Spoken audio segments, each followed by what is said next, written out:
أعوذ بالله من الشيطان الرجيم.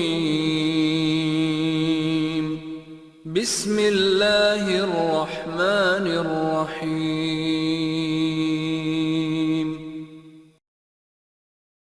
ويا قوم ما لي أدعوكم إلى النجاة وتدعونني إلى النار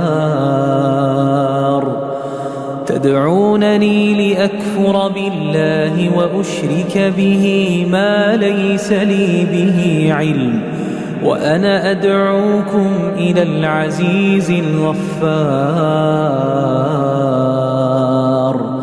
لا جرم أن ما تدعونني إليه ليس له دعوة في الدنيا ولا في الآخرة وأن مردنا إلى الله وأن المسرفين هم أصحاب النار. فستذكرون ما أقول لكم وأفوض أمري إلى الله